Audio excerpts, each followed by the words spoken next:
কয়েকদিনের টানা বৃষ্টিতে ঘাটাল ব্লকের ঝুমি নদীতে জল বেড়েছে। ভেসে আসছে কচুরিপানা। কচুরিপানার চাপে 7টি বাঁশের সাঁকো ভেঙে ভেসে গিয়েছে। 4টি গ্রাম পঞ্চায়েতের 50টিরও বেশি গ্রাম যোগাযোগ বিচ্ছিন্ন হয়ে পড়েছে। শুক্রবার সকালে ওই এলাকাতে যান ঘাটালের এসডিও সুমন বিশ্বাস।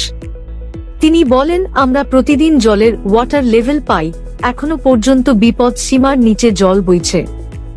নদীর উপর বাঁশের সাঁকো গুলি ভেঙে যাওয়ায় নৌকায় পারাপার চলছে।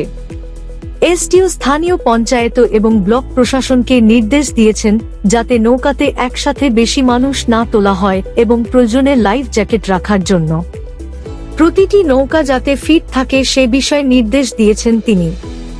মনসুকা LN হাই স্কুলের পরীক্ষা বন্ধ করে দিয়েছে স্কুল কর্তৃপক্ষ। যোগাযোগের জন্য দেয়া হয়েছে খেয়াতেই পারাপার করছেন মানুষজন। জানা গিয়েছে আরও 2টি খেয়া দেয়া হবে। উল্লেখ্য 2021 সালে ঝুমি নদীর উপর ভগবতী সেতু তৈরির কাজ শুরু হলেও এখনো পর্যন্ত তা শেষ হয়নি। কতটা জল বাড়তে পারে এখনো ঝুমি নদীর?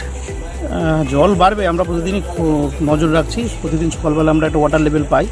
আজকেও পেয়েছি। জল এখনও বিপদসীমার নিচে সব জায়গাতেই আছে। তবে যদি বাঁকুড়া পুরুলিয়াতে খুব বেশি পরিমাণে বৃষ্টি হয় তাহলে এইসব নদীগুলো জল বেড়ে যায়। ঝুমি, শিলা এইসব নদীতে জল বেড়ে যায়। তো আমরা নজর রাখছি। এখনও বিপদের কোনো আশঙ্কা নেই। তবে সমস্যা যেটা হয় সেটা হচ্ছে ঝুমি নদী বা শিলাবতী নদীর উপরে অনেকগুলি বাঁশের সাঁকো তৈরি করা আছে যেগুলি মানুষের লাইফ লাইন এপার ওপার হওয়ার জন্য। তো সেগুলি সব ভেঙে গেছে এবং সেইগুলি ভাঙার জন্য এলাকার মানুষের দুর্ভোগ আছে, যেটা যে নৌকা করে পেরোতে হয় বছরের কয়েকটা মাস। পাশে একটা স্কুল আছে এখানে, মনসুকা LN হাই স্কুল। তো তার বেশিরভাগ ছাত্র এপার থেকে যায়। তো যারা এপার থেকে যায় তাদের পক্ষে এই সমস্যা হচ্ছে, এখন নৌকা করে পারাপার করতে হয়। ব্রিজটা হচ্ছে, ব্রিজটা এখনও সময় লাগবে। আশা করি এই বছর বা সামনের বছর হয়তো শেষ হবে, সামনের বছর শেষের দিকে। তো চেষ্টা করতে হবে ব্রিজটা তাড়াতাড়ি করার। এই ব্রিজটা তাড়াতাড়ি কমপ্লিট হয়ে গেলে, অ্যাপ্রোচ রোডগুলো কমপ্লিট হয়ে গেলে আমাদের এই পারাপারের ভোগান্তিটা কমবে। তবুও অনেক ছোটো ছোটো বাঁশের ব্রিজ সবাই বানায় বিভিন্ন নিজস্ব এলাকার জন্য, সেগুলি ভেঙে যাবে। সেগুলি ভেঙে প্রতিবারই ভেঙে যায়। এখন যেমন দেখতে পাচ্ছেন আপনারা, সমস্ত বাঁশের সাঁকোগুলি ভেঙে গেছে বা জলের তলায় তলিয়ে গেছে। এগুলির জন্য সমস্যা মানুষের হয়, সেই অনুযায়ী তারা ব্যবস্থা গ্রহণ করে। নৌকা পারাপার হচ্ছে, এটা নজর আমরা রাখবো যাতে করে নৌকাগুলি সেফ সিকিউরিটিভাবে পারাপার করে। কারণ আমরা দেখেছি যে অনেক মানুষ একসঙ্গে নৌকে উঠে যায়।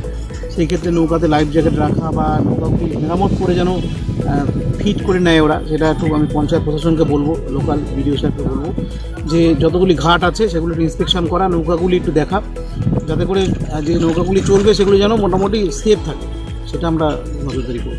পাকা ব্রিজ তৈরির কাজ এখন তাহলে বন্ধ হয়েছে? পাকা ব্রিজ তৈরির কাজ চলছে। আপনারা দেখছেন একটা স্ল্যাব ঢালাই করা হচ্ছে, একটা স্ল্যাব বাকি আছে।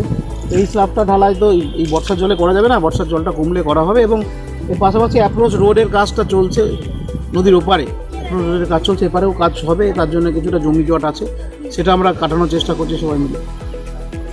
হয় বানা এসে গেলে এই পোলগুলো সব ভেঙে চলে যায় বা হচ্ছে পারাপারের যোগাযোগের খুবই সমস্যা হয়, কারণ এটা তো বন্যা এলাকায় বেশিরভাগ এই সমস্যাটা হয়। এবার পোলটা যে হচ্ছে ওটাও অনেক একটু দেরি হয়ে যাচ্ছে, মানে দীর্ঘদিন ধরেই হচ্ছে, বহুদিন আগে হয়ে যাওয়ার কথা।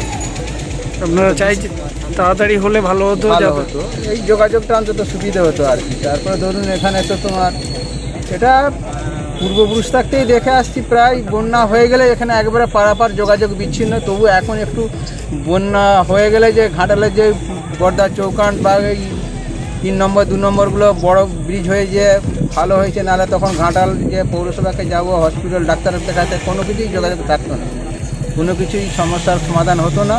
এখন সেগুলো না, এখন শিলাবতী নদী জল বেড়ে যদি ঘাটালে বন্যা হয় তখন কি করেন? তখন আমাদেরকে ওই বর্দা হয়ে পালপুকুর হয়ে ঘুরে ওই রাস্তা হয়ে যেতে হয়, কারণ এই তো পাশটা তো এখন এই তোমার সিমপুরের বাঁধ দিয়ে ওই ফেরি বাঁধটা হয়ে ঘুরে কিছুটা যাওয়া যায়।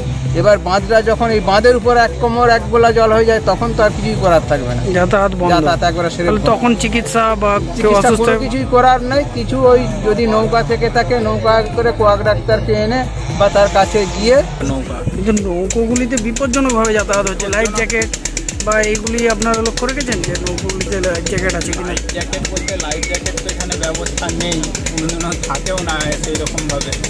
এবারে খুব যদি আরও যদি বড় যদি বন্যা হয় তখন একটা নৌকোয় কতজন নেওয়া চলবে, বেশি লোক নেওয়া হচ্ছে কিনা সেগুলো লক্ষ্য রাখছেন? এইরকমই যায়, বেশি যায় না, সিভিক দেওয়া থাকে, দুদিকে দুজন সিভিক থাকে।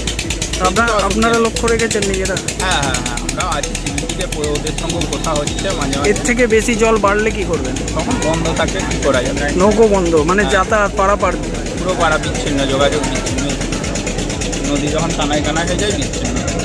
মানে কোনোভাবেই যাতায়াতের জায়গা, ওপারে যাওয়ার জায়গা থাকে না। না, আপনি এখানে প্রধান, হ্যাঁ হ্যাঁ, কি নাম? মিলন পাত্র।